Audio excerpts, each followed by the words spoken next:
नमस्कार। मानव सभ्यता और शेष प्राणी नाम के इस चैनल पर मैं आप सभी का स्वागत करता हूं। हम लोगों ने मैं किसी से भी पूछूं तो वे सभी लोग जो है ये कहते हैं कि गीता में ये लिखा है और गीता में ये लिखा है। किसी से भी पूछो, यदि किसी से पूछो तो सदैव ही यही एक उत्तर आता है। और कुछ लोग तो ऐसे हैं जिन्होंने गीता को कभी देखा भी नहीं और गीता को कभी समझा भी नहीं, वो लोग भी गीता के उदाहरण देते हैं। अब आपको मैं गीता के कुछ जो श्लोक हैं उनका आपके समक्ष अध्ययन करूंगा। और वो जो श्लोक हैं उसमें गीता क्या है और कैसी है और किस प्रकार से वो मनुष्य को क्या आदेश करती है, उसका वर्णन है। आप उससे भली भांति समझ सकते हैं कि गीता में क्या है। गीता में 18 अध्याय हैं और 18 अध्याय में जो है एक तो होता है, उसमें 3 प्रकार के जो है वो है 6 अध्याय एक उसका वर्णन करते हैं। एक मैं ये कह सकता हूँ शीर्षक का, 6 अध्याय दूसरे शीर्षक का वर्णन करते हैं और शेष जो 6 अध्याय हैं वो अन्य जो शीर्षक है उसका वर्णन करते हैं। उसमें से कह सकते हैं कर्म, ज्ञान और उपासना,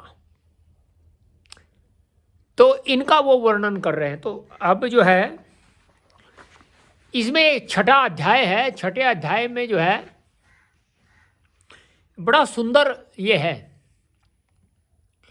कुछ वर्णन है कुछ श्लोक में, वो मैं आपको बताता हूँ। और क्योंकि ये बताना इसलिए आवश्यक है कि किसी से भी आप मिलिए वो सभी इसी प्रकार की बात करते हैं। आप भी मिले होंगे और आपको भी शायद इसी प्रकार की बातें उन्होंने बताई होगी। अब क्या कहते हैं जी? कहते हैं अनाश्रित है क्रम फलम कार्यम क्रम करोति यह, बिना कर्म फल के आश्रय के जो कर्म करता है, अर्थात बिना फल के आश्रय के जो कर्म करता है, से सन्यासी च योगी च न निरग्निर्न चाक्रिय है। ऐसा व्यक्ति सन्यासी भी होता है, योगी भी होता है और जो अग्नि को स्पर्श न करे और जो कर्म न करता हो वह भी सन्यासी नहीं है। निरग्नि न चाक्रिय, अक्रिय जो होता है वो कर्म न करने वाला होता है। इसका अभिप्राय यह है कि ज्ञान और कर्म का समुच्चय सिद्ध किया है। समुच्चय का अभिप्राय दोनों एक दूसरे के पूरक हैं। जो निष्काम कर्म करता है वही सन्यासी, ज्ञानी और वही योगी है। अन्य कोई निष्कर्मी अथवा निरग्नि सन्यासी नहीं कहला सकता। अब आपने देखा होगा बहुत लोग होते हैं, बहुत सन्यासी होते हैं, तो किस प्रकार के वे सन्यासी होते हैं, किस प्रकार के वे मनुष्य होते हैं। फिर क्या कहते हैं, स्मार्त लोग इस प्रकार के मिथ्या सन्यास को सन्यास मानते थे, जिसमें अग्नि को स्पर्श नहीं किया जाता और नहीं कोई सत्कर्म किया जाता है। इस प्रकार का मिथ्या सन्यास अवैधिक था।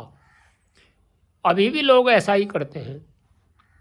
इसलिए गीता में इसका खंडन किया गया और वेद में यह आज्ञा है कि कुर्वन्ने वे कर्माणि जिजी विशेषतम समः वायुर्निलम अमृतम अमृतम थेरम भस्मांतम शरीरम, ऐसा कुछ है। यह एक मंत्र है। इस मंत्र का अभिप्राय यह है कि कर्म करता हुआ 100 वर्ष जीने की इच्छा करे। इस शरीर के वायु आदि तत्व अमृत और शरीर भस्मांत है, अर्थात जो शरीर हमें मिला है ये अंत में भस्म हो जाना है, समाप्त हो जाना है। दग्ध कर देने तक ही शरीर रूप कार्य है। दग्ध करने का अभिप्राय अपने जो ऐसी वृत्तियां हैं उनको दग्ध कर देना ही, ये तब तक ही जो है हमारा शरीर है। दोनों मंत्रों से यह सिद्ध हो गया कि कोई अकर्मी और निरग्नि सन्यासी नहीं कहला सकता। स्मार्त सन्यास का मिथ्या प्रभाव लोगों पर यहाँ तक पड़ा हुआ है कि वह वैदिक लोग अपने सन्यासियों को मृत्यु के अनंतर दबाते हैं, जलाते नहीं, क्योंकि वह सन्यासी का अग्नि संस्कार करना शास्त्र विरुद्ध समझते हैं। अब आप देखिए कितनी सुंदर बात बताइए, कैसे कैसे लोग हैं। इससे जात होता है कि वैदिक सन्यास से भूलकर जब लोग संप्रदायी सन्यासों में पड़े, तब से यह निरग्नि और निष्क्रिय सन्यास मार्ग चल गए, जिनका खंडन गीता के इस अग्रिम श्लोक में किया गया है। क्या किया गया है? अब आप ये इससे अभिप्राय लगा सकते हैं कि यह संसार किस प्रकार का है। अगले में क्या बोलते हैं? यम संन्यासम मितिम प्राहुर्योगम तम विद्धि पांडव है न ह्य संन्यस्त संकल्पो योगी भवति कश्चन। हे पांडव, जिसको सब कर्मों का त्याग रूप संन्यास श्रुतियाँ कहती हैं, उसको योग जान जिससे संकल्पों का त्याग नहीं किया वह पुरुष कोई भी योगी नहीं हो सकता। अब देखिए यहाँ ये बात समझने योग्य है। हम लोग सब कुछ प्राप्त करना चाहते हैं, करना कुछ नहीं चाहते। हमें सब बड़ी ही आसानी से मिल जाए और कुछ न किया जाए। हमारी वृत्तियां भी खुली जो है ऐसे ही भ्रमण करती रहे जैसे हम, और हमारे ऊपर उसका कोई प्रभाव भी न हो। वेद में एक मंत्र आता है, यद वाचा वदति तत् कर्मणा करती, यद कर्मणा करोति तद अभिकर्म संपद्यते। यद मनस्या धायति तद वाचा वदति, यद वाचा वदति तत् कर्मणा करोति तद अभिकर्म संपद्यते। इसका अभिप्राय ये होता है कि मन से हम जैसा सोचते हैं और वाणी से वैसा ही कर्म करते, वाणी से वैसा ही बोलते हैं, और जैसा वाणी से बोलते हैं हम वैसा ही कर्म करते हैं, तो वह एक कर्म होता है, उसमें कोई विखंडन नहीं होता। और यदि हम जो है मन से कुछ सोचे, वाणी से कुछ बोले और कर्म में कुछ करे, वह एक विखंडित कर्म होता है। उसका फल आपको प्राप्त तो होगा, लेकिन सुखदायी नहीं होगा, दुखदायी होगा। तो आज संसार में इसी प्रकार का जो है एक कार्य चल रहा है, जिसमें सभी लोग जो है ऐसे ही दुखदायी कर्मों का पालन करते हैं। जैसे बहुत सारे लोग हैं, अब जैसे मैंने कल एक वीडियो पोस्ट किया था प्राणायाम के ऊपर, बहुत सारे लोगों के, कुछ लोगों ने प्रश्न पूछे, कुछ को यही नहीं पता है कि प्राणायाम क्या होता है।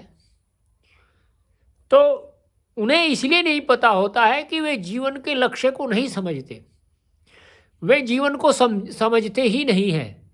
उनका अभिप्राय, उनके जीवन का जो अभिप्राय है उनके अनुसार, वह अभिप्राय केवल यही है कि हमें जन्म मिला, जैसे हमें माता पिता ने बताया वैसे ही हम आगे बढ़ गए।